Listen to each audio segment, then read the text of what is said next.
तो चलिए चाय पर चर्चा की शुरुआत करते हैं। लोकतंत्र का पर्व हम मना रहे हैं। आज पहले चरण की वोटिंग हो रही है।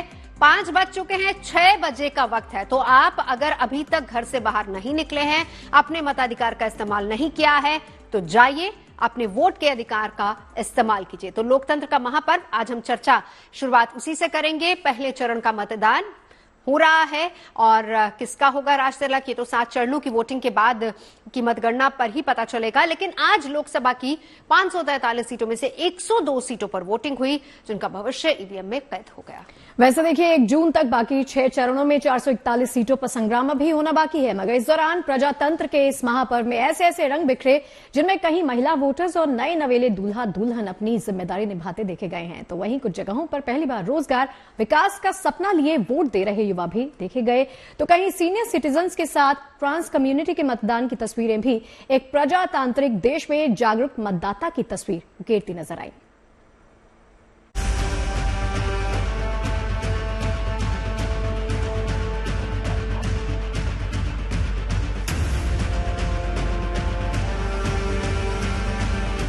एक्साइटमेंट भी था फर्स्ट टाइम वोट देने का।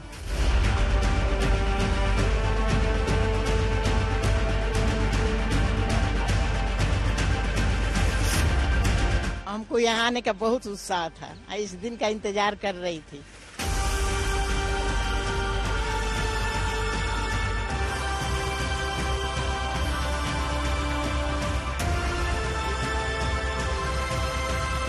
काफी उत्साह है ट्रांसजेंडर के प्रति यहाँ पर आके वोट करने के लिए।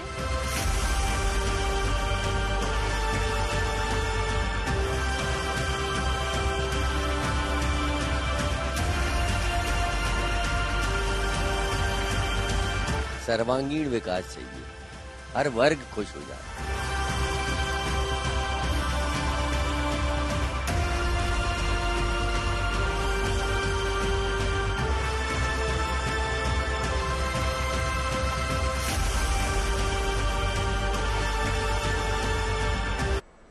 देखिए यूं तो हमारे देश में कई पर्व त्योहार मनाए जाते हैं, जिसको गुड न्यूज टुडे बखूबी दिखाता भी है। सबसे अच्छे तरह से बेस्ट कवरेज हमारा होता है।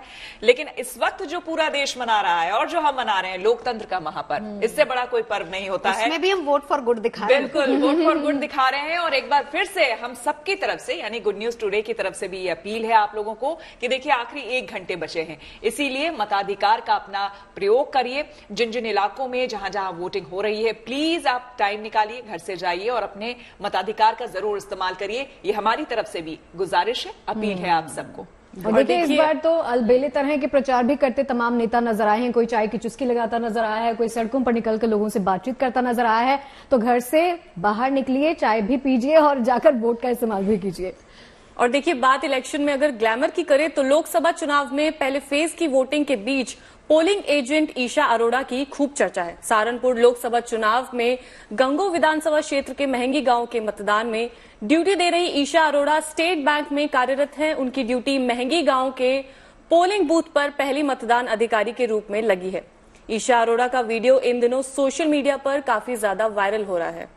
बिल्कुल, ईशा अरोड़ा के वायरल वीडियो को देखकर 2019 के लोकसभा चुनाव में वायरल हुई पोलिंग एजेंट रीना द्विवेदी की यादें भी ताजा हो गई। ठीक इसी तरह वोटिंग के दौरान रीना ने भी इलेक्शन में ग्लैमर का तड़का लगाया था। तो इस चुनाव में आज वोटिंग के दौरान चर्चा में आई ईशा अरोड़ा से हमारे सहारनपुर संवाददाता राहुल कुमार ने बातचीत की है। आइए देखिए।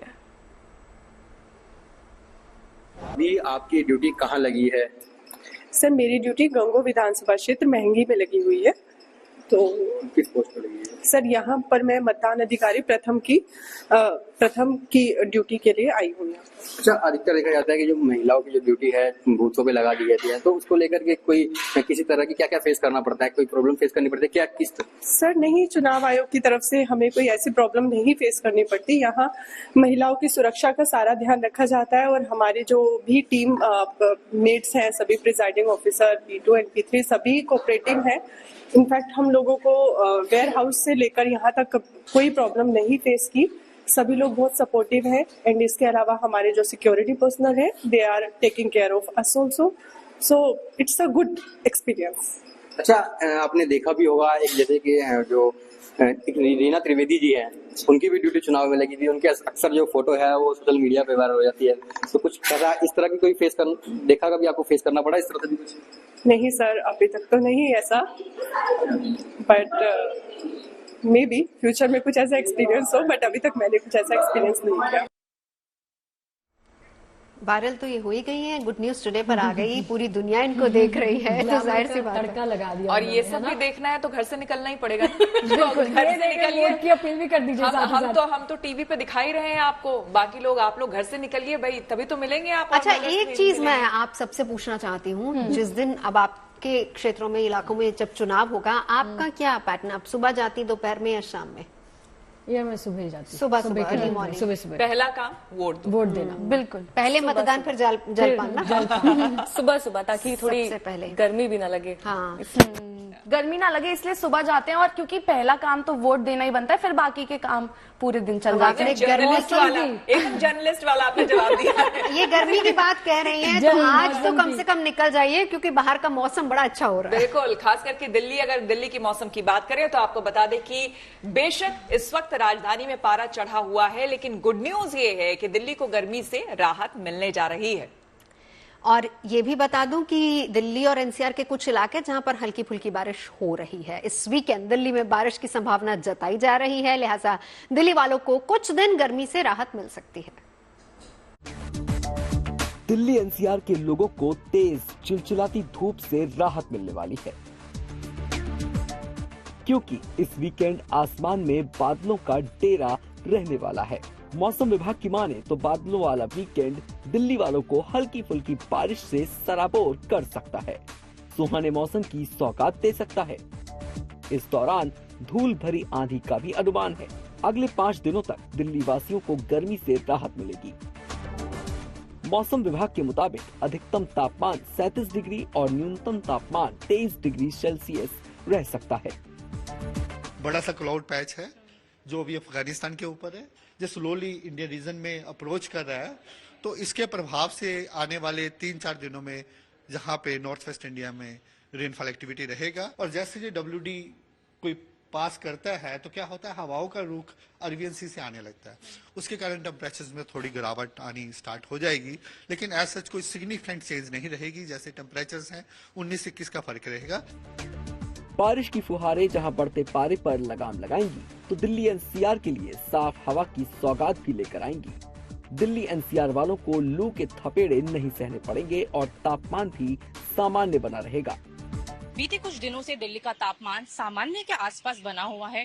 तेज धूप निकलने के बावजूद गर्मी का एहसास थोड़ा कम है। मौसम विभाग का अनुमान है कि आने वाले दिनों में और साथ ही शाम होते होते तेज हवाओं के साथ दिल्ली में जोरदार बारिश भी हो सकती है। और अगर हम मॉनसून की बात करें तो इस बार मॉनसून में अच्छी खासी बारिश की उम्मीद जताई जा रही है, जिसका किसानों को अच्छे से खूब फायदा होगा। फिलहाल दिल्ली वासियों के लिए ये गुड न्यूज कि शाम होते होते तो बारिश होगी, लेकिन आने वाले कुछ दिनों में उनको गर्मी से जरूर राहत मिलेगी। कैमरा पर्सन दीपक बिष्ट के साथ Manisha Ladda, good news today. वहीं देखिए, कई इलाकों में गर्मी भीषण पड़ती हुई देखी जा सकती है। ऐसे में गर्मी से बचाव करने की तकनीक भी अहम योगदान दे रही है। इसकी एक तस्वीर वडोदरा में देखने को मिली। यहां गर्मी से बचने के लिए ट्रैफिक पुलिस के जवानों को एसी हेलमेट दिए गए हैं। बिल्कुल, ये हेलमेट चिलचिलाती गर्मी से जवानों को बचाने के लिए है। इस हेलमेट को IIM हैदराबाद के छात्रों ने तैयार किया है। देखिए ये रिपोर्ट।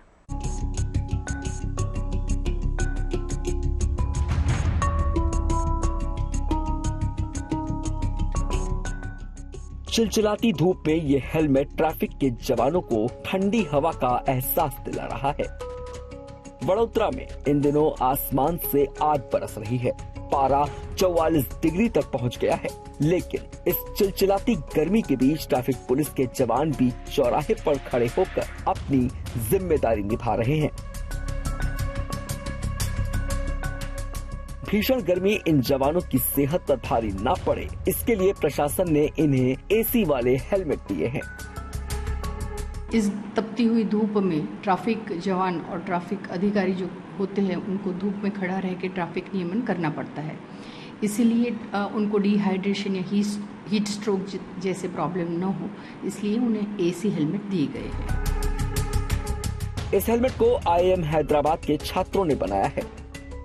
वडोदरा में करीब 450 ट्रैफिक जवानों को ये हेलमेट दिए गए हैं।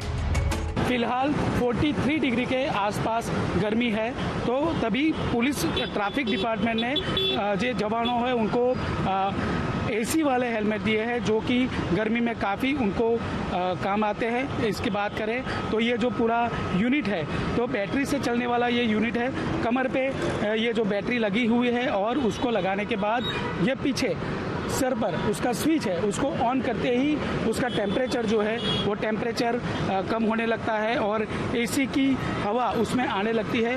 दोपहर की गर्मी में ये काफ़ी राहत देती है लोगों को। और ये जो ट्रैफिक के जवान है वो 24 घंटे यहाँ पे काम कर रहे हैं, तो उनसे पूछते हैं ये जो हेलमेट दिए हैं किस तरह से काम करते हैं, कैसा लग रहा है आपको काम करने में? ये हेलमेट तो बहुत अच्छे हैं और बहुत अच्छे लगते हैं और गर्मी वो बहुत ज़्यादा पड़ती है, इसलिए वो हेलमेट दिया है तो बहुत अच्छा है। बैटरी से चलने वाले ये एसी हेलमेट करीब 9 घंटे तक ठंडी हवा दे सकते हैं, यानी ट्रैफिक जवानों को इसे ड्यूटी के दौरान दोबारा चार्ज करने की जरूरत नहीं होती। वडोदरा ट्रैफिक पुलिस की इस पहल की सराहना हो रही है। आने वाले दिनों में ये एसी हेलमेट दूसरे शहरों के ट्रैफिक पुलिस के पास भी दिख सकता है। वडोदरा से दिग्विजय पाठक, गुड न्यूज टुडे। भाई गुजरात में है गर्मी, लेकिन दिल्ली एनसीआर वालों के लिए गुड न्यूज की मौसम अच्छा है। और उससे भी अच्छी खबर, कल हिमाचल प्रदेश में ऑरेंज अलर्ट भी जारी हुआ है। इसका मतलब पहाड़ों पर बर्फबारी हो रही है। मतलब इसका कि बैग पैक कर लें और कोई प्लान है? अच्छा, ये बताइए कि जब आप छुट्टियों का मौसम आ गया, हम प्लानिंग करते हैं, पहला काम क्या करना चाहिए? हम जहाँ जा रहे हैं सबसे पहले तो वेदर देखना चाहिए कि भाई बारिश होने वाली है कि धूप निकलने वाली है, उस हिसाब से आप कपड़े रखें। बिल्कुल। क्या करना चाहिए? उसी हिसाब से ना, तो वेदर चेक करना। खुशी, मैं भी कपड़े सबसे पहले देखूंगी, क्योंकि गर्मी अगर होगी तो भाई हल्के कपड़े, कॉटन के कपड़े। मेरे हिसाब से मैं देखूंगी जिस जगह पर ज्यादा भीड़ है वो अवॉइड करके कोई दूसरी जगह। Very good. लेकिन मैं ये देखूंगी कि इनमें से किसी ने छुट्टी तो नहीं अप्लाई की, पता चले हमारा प्लान ही कैंसिल हो जाए। क्यों दीपिका? चलिए बताइए दीपिका क्या? बिल्कुल, देखिए मौसम तो सुहाना हो ही रहा है, वीकेंड की छुट्टियां भी आने वाली है। यही नहीं, कुछ दिनों के बाद गर्मियों की छुट्टी भी हो जाएगी। तो छुट्टियों में अगर आप सैर सपाटे के लिए जाना चाहते हैं तो कुछ बातों का ध्यान रखकर आनंद को दोगुना कर सकते हैं। और देखिए, बिना प्लानिंग के घर से ना निकले, ये आपको याद रखना है। जहां भी घूमने जा रहे हैं वहां के बारे में पर्याप्त जानकारी इकट्ठा करें। पहले ही होटल की बुकिंग और आने जाने का टिकट बुक करा लें। ऐसी जगहों से बचे जो ज्यादा फेमस है, क्योंकि ऐसी जगहों पर ज्यादा भीड़ हो सकती है और आपको दिक्कत होगी। सफर के दौरान ज्यादा कैश लेकर ना चले। डेबिट या क्रेडिट या ट्रेवल कार्ड का इस्तेमाल करें। ज्यादा सामान लेकर ना चले, नहीं तो सफर में दिक्कत हो सकती है। जहां भी आप जा रहे हैं वहां दिन में ही पहुंचने की कोशिश करें। और घूमने जाते वक्त कुछ जरूरी दवाइयां जैसे कि सिरदर्द, बुखार जैसी दवाइयां अपने साथ रखें ताकि आपको कोई दिक्कत ना हो। तो चलिए, आपको हमने दिखा दिया कि किस तरीके से आपको क्या क्या सावधानियां बरतनी जब भी आप घूमने जाएं। वैसे आमतौर पर लोग गर्मियों की छुट्टियां बिताने के लिए पहाड़ों का रुख करते हैं, जैसे हिमाचल प्रदेश, उत्तराखंड। इन दोनों ही राज्यों में पूरे साल पर्यटकों का आना जाना लगा ही रहता है, जिससे हिमाचल और उत्तराखंड के कई टूरिस्ट प्लेसेस पर काफी भीड़ हो जाती है, जिससे पर्यटकों को कई बार काफी दिक्कतों का सामना करना पड़ता है। सबसे ज्यादा तो ट्रैफिक जाम होता है। ऐसे में आज हम आपको भारत की कुछ ऐसी टूरिस्ट डेस्टिनेशंस के बारे में भी बताने जा रहे हैं जहां पर टूरिस्ट सीजन कभी खत्म ही नहीं होता और भीड़ काफी कम रहती है। जी हाँ, देखिए, भारत के उत्तर पूर्वी राज्य भी उत्तराखंड और हिमाचल जैसे ही हैं। यहाँ पर भी सर्दियों में बर्फबारी होती है। ऐसी एक जगह है तवांग, जो अरुणाचल प्रदेश में है। ये एक ऐसा हिल स्टेशन है जो सर्दियों में बर्फबारी के लिए काफी मशहूर है। गर्मी के मौसम में आप यहाँ घूमने जा सकते हैं। जगह आपके लिए किसी जन्नत से कम नहीं। पूर्वी भारत में मौजूद सिक्किम की युमथांग वैली काफी खूबसूरत जगह है, जहां आप शानदार झीलें, हरियाली का मजा ले सकते हैं। खूबसूरत पहाड़ों के बीच में अगर गर्मी में अच्छा वक्त बिताना चाहते हैं तो लद्दाख आपके लिए अच्छी जगह हो सकती है। यहाँ का मौसम आपका मन मोह सकता है। अगर आपको झरने देखने पसंद है तो तमिलनाडु का एक जगह है जो काफी बेस्ट है आपके लिए। यहाँ झरने के साथ साथ यहाँ की हरियाली आपको सुकून देगी। छुट्टियां बिताने आप तमिलनाडु के कुन्नूर का रुख कर सकते हैं। यहाँ आपको नीलगिरी पहाड़ियों से लेकर हरे भरे चाय के बागान देखने को मिलेंगे। शहर के शोर से दूर इन बागों की हरियाली आपका मन मोह लेगी। कर्नाटक में कुर्ग फेमस टूरिस्ट डेस्टिनेशन में से एक है। पहाड़ियों के बीच बसी इस जगह की खूबसूरती को देखकर हर कोई हैरान रह जाता है। इस जगह की खूबसूरती हरियाली है, इसी वजह से इसे इंडिया का स्कॉटलैंड कहते हैं। सिलवासा दादरा और नागर हवेली और दमन और दीव केंद्र शासित प्रदेश की राजधानी है। यहाँ आकर आपको पहाड़ियों पर बने ऊंचे नीचे कॉटेज और छोटे बड़े खेतों के बीच रहकर काफी अच्छा लगेगा। केरल में बसा खूबसूरत जिला वायनाड, यहाँ के हरे भरे पर्वत यहाँ की प्रकृति और खूबसूरत बनाने में मदद करते हैं। यहाँ की शांति आपको काफी ज्यादा पसंद आएगी। हिमाचल प्रदेश की पहाड़ियों में बसा कसौल आपको काफी सुकून देगा। इस जगह को धरती का स्वर्ग कहा जाता है क्योंकि यहाँ पर प्रकृति ने खुद इसे संवारा है। यहाँ आकर आप खुद को नेचर के काफी करीब महसूस करेंगे। ऑप्शन घूमने फिरने के बहुत सारे हैं, लेकिन ये आपको डिसाइड करना है कि आप कहाँ जाना चाहते हैं। में हुई एक शाही सवारी की तस्वीर। अजमेर में राठौर बाबा की शाही सवारी निकाली गई। ये परंपरा सैकड़ों साल पुरानी है। जी हाँ, देखिए, मगर ये राठौर बाबा कौन है जिनकी शाही सवारी को लेकर कहा जाता है कि राठौर बाबा के दर्शन साल में 5 से 7 दिन ही होते हैं। पूरी जानकारी के लिए देखिए हमारी खास रिपोर्ट।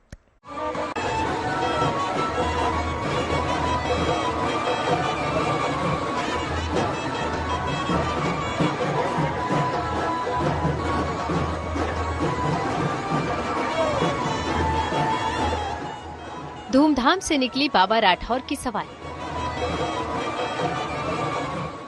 सैकड़ों साल पुरानी परंपरा का शाही अंदाज। अजमेर में हर साल की तरह चैत्र शुक्ल दशमी को राठौर बाबा की सवारी निकाली गई। सवारी निकालने की ये परंपरा करीब 525 सालों से चली आ रही है। राठौर बाबा की एक झलक पाने को दूर दूर से लोग इस उत्सव में शरीक होते हैं। माहौल इस तरीके का है जैसे कोई जन सैलाब उमड़ा हुआ है। राठौर बाबा की एक झलक पाने के लिए सब आतुर हो रखे हैं। सभी लोग भावना के अनुरूप यहाँ पे भगवान के दर्शन करते हैं, आ रहे हैं। राठौर बाबा की सवारी को 1.25 किलोमीटर की दूरी तय करने में 9 घंटे का वक्त लग जाता है। अजमेर में राठौर बाबा की सवारी यहाँ की परंपरा का हिस्सा है। राठौर बाबा के दर्शन साल में केवल 5 से 7 दिन ही होते हैं। परंपरा के मुताबिक राठौर बाबा और गणगौर का श्रृंगार चैत्र शुक्ल सप्तमी के दिन किया जाता है, जो दशमी के दिन तक चलता है। 150 साल 200 साल पुरानी परंपरा है। इसको शिव पार्वती का रूप माना जाता है। राठौर बाबा की सवारी बोलते हैं इसको। और अजमेर में बहुत हर्ष उल्लास से निकलती है और हजारों करोड़ों लोगों की मनोकामना पूरी होती है। उसके बावजूद यहाँ पे कम से कम लाखों मन प्रसाद चढ़ता है बाबा के यहाँ। राठौर बाबा भगवान शिव और गणगौर माता पार्वती के स्वरूप हैं। यहाँ ईसर गणगौर की परंपरागत सवारी होती है। इसमें ईसर का रूप रोबीला होता है। यही वजह है कि उन्हें राठौर बाबा के नाम से जाना जाता है। Bureau report, good news today. अब आपको एक ऐसे खास उत्सव में लिए चलते हैं जहां परंपरा है, संस्कृति है और साथ है पुरानी सभ्यता का मेल। केरल के त्रिशूर में आपको बता दें, पूरम उत्सव बड़ी धूमधाम के साथ मनाया गया, जिसमें भारी संख्या में लोगों ने पहुंचकर अपनी भागीदारी निभाई है।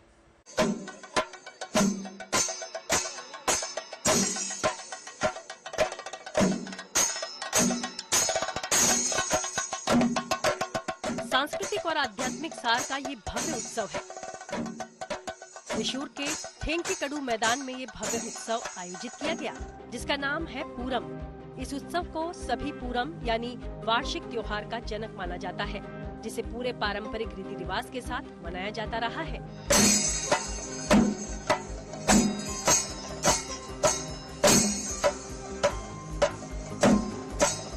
ये सालाना उत्सव वल्लुनावाड़ू क्षेत्र में स्थित देवी दुर्गा और भगवान शिव को समर्पित है, जिसमें रंग बिरंगे पारंपरिक पोशाक और पारंपरिक ऑर्केस्ट्रा संगीत से सजे राजसी हाथी पूरम उत्सव का आकर्षण रहते हैं।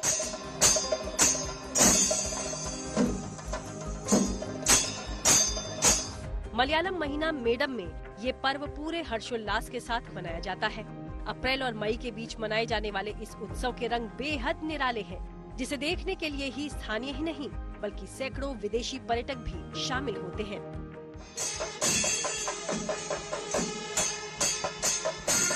इतिहास के पन्नों में 1790 से 1805 के दरमियान पूरम उत्सव को मनाए जाने की जानकारियां दर्ज हैं, जिसके तहत 1798 में कोचीन के महाराजा शक्तन थम्पुरन ने शुरू किया। बता दें कि महाराजा शक्तन थम्पुरन ही राजा राम वर्मा के नाम से मशहूर थे।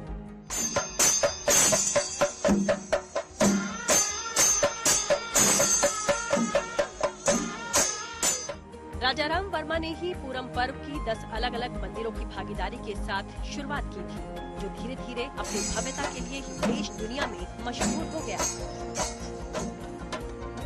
Bureau report, good news today. वैसे तो देखिए, दशहरे के मौके पर साल में एक बार रावण दहन की परंपरा होती है, लेकिन राजस्थान के झालावाड़ में लगभग 200 सालों से साल में 2 बार रावण दहन की परंपरा चलती आ रही है। ये अनोखी परंपरा आज भी कायम है। चैत्र नवरात्र की दशमी पर यह भव्य आयोजन किया जाता है। इस दौरान भव्य विजय जुलूस निकाला जाता है, जिसमें अलग अलग झांकियां भी रहती हैं। इसके बाद रानी के बालाजी मंदिर मैदान में रावण दहन किया जाता है। 35 फीट ऊंचे रावण के दहन को देखने के लिए भारी भीड़ जुटती है।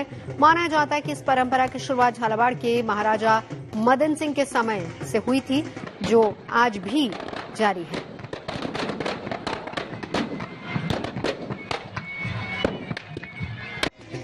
और आइए अब चर्चा देश के गौरव की, जिसे बढ़ाया है भारतीय लड़कियों ने।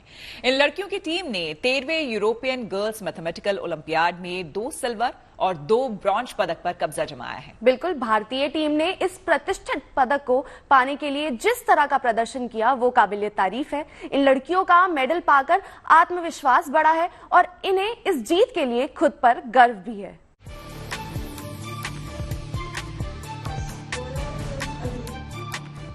भारत को गर्व का मौका दिलाया है इन 4 लड़कियों ने। इन चारों ने 13वीं यूरोपियन गर्ल्स मैथमेटिकल ओलंपियाड 2024 में जीत दर्ज कर भारत की आन, बान और शान को चमका दिया। भारतीय टीम की इन चारों लड़कियों ने 2 सिल्वर और 2 ब्रोंज मेडल हासिल किए हैं। जीत की खुशी इनके चेहरे पर साफ पढ़ी जा सकती है। I am really proud of myself and my team for the medals we got and how we tackle the problems and the challenges we faced there, as it was a really new environment for us and we're definitely not used to the the weather there, the food there and everything there, and I'm really proud of all of us, the way we were able to solve all the problems, not all the problems, but the way we performed and the way we were able to live through the challenges. इन चारों में गुंजन अग्रवाल और संजना फिलोचाको ने silver, तो Larissa और साई विठल पाटिल ने कांस्य पदक जीतकर देश की शान को बढ़ा दिया। इस पदक से इनका आत्मविश्वास भी कई गुना बढ़ गया है। चारों ने अपने सम्मान में हुए आयोजन में दूसरी लड़कियों और अन्य लोगों के सामने अपने विचार रखे और अपने अनुभव साझा किए। यूरोपियन गर्ल्स मैथमेटिकल ओलंपियाड एक प्रतिष्ठित प्रतियोगिता है। 17 अप्रैल को जॉर्जिया के शहर में हुई इस कड़ी प्रतिस्पर्धा में भारतीय टीम को ये जीत हासिल हुई। इसमें भारतीय दल ने अपने उल्लेखनीय गणितीय कौशल का प्रदर्शन कर ये प्रतिष्ठित पदक हासिल किए। इस उपलब्धि के लिए इन चारों को हमारा भी सलाम। Bureau report, good news today. तो आज से लोकतंत्र के महापर्व का आगाज हुआ, इसलिए हमारी आप सभी से अपील है, गुजारिश है कि अपने वोट की ताकत को समझिए और जब भी बारी आए वोट जरूर दीजिए। बिल्कुल, मगर इस बीच आईपीएल में चौके छक्कों की है बहार। खूब मजा आ रहा है जब बैटर मार रहा है बॉल बाउंड्री पार। देखिए, आज वीकेंड की मस्ती है हर तरफ, लेकिन आपको बता दें कि दिल्ली आसपास रहने के लिए वीकेंड आपका और भी खास हो सकता है जब मेघा धरती पर आएंगे।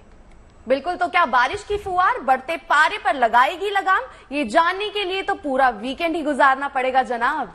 क्या बात है। तो दावे और उम्मीदें दोनों अलग अलग जज्बात हैं। हम तो बस यही कहेंगे कि मौसम जैसा भी हो खुश रहिए, खुश रखिए और देखते रहिए चाय पर चर्चा।